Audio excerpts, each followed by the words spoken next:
My administration inherited a $1.3 trillion budget deficit, the largest in history. And we've inherited a budgeting process as irresponsible as it is unsustainable. In the absence of common sense rules, Wall Street firms took enormous, irresponsible risks that imperiled our financial system and hurt just about every sector of our economy. And this irresponsible behavior on the part of some contributed to the worst financial crisis since the Great Depression. So millions of Americans who did the right and responsible thing, who shopped for a home, secured a mortgage they could afford, and made their payments on time, were badly hurt by the irresponsible actions of others. At the SEC, she will help complete the task of reforming Wall Street and keep going after irresponsible behavior in the financial industry so that taxpayers don't pay the price. It would be irresponsible. Wall Street reform now allows us to crack down on some of the worst types of recklessness that brought our economy to its knees, from big banks making huge risky bets using borrowed money to paying executives in a way that rewarded irresponsible. At a time when the global economy faces headwinds and America's economy is a relative bright spot in the world, a shutdown of our government would be wildly irresponsible.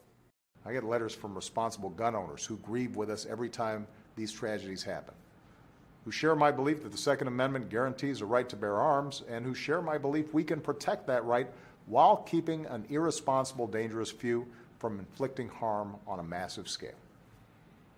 Fully adapt to the post-Cold War world, with doctrine and weapons better suited to fight the Soviets on the plains of Europe than insurgents in the rugged terrain of Afghanistan.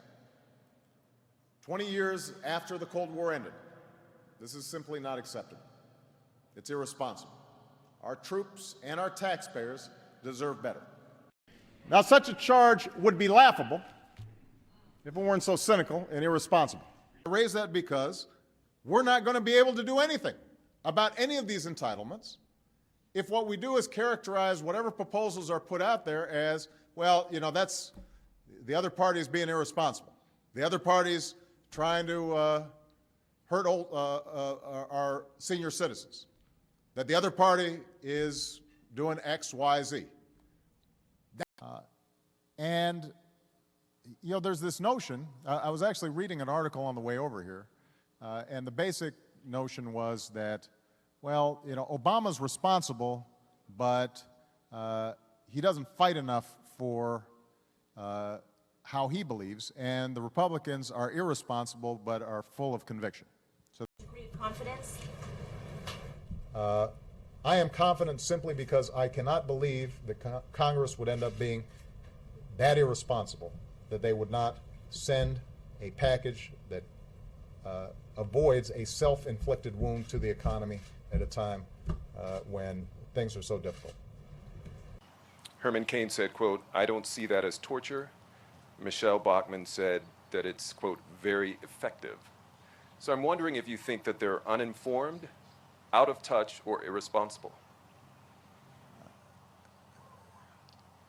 That's a multiple choice question, isn't it? Let me just say this, they're wrong. And it would be irresponsible to now make additional deep cuts in areas like education or innovation or our basic safety net that are critical to the economy in order to pay for an extension of the payroll tax.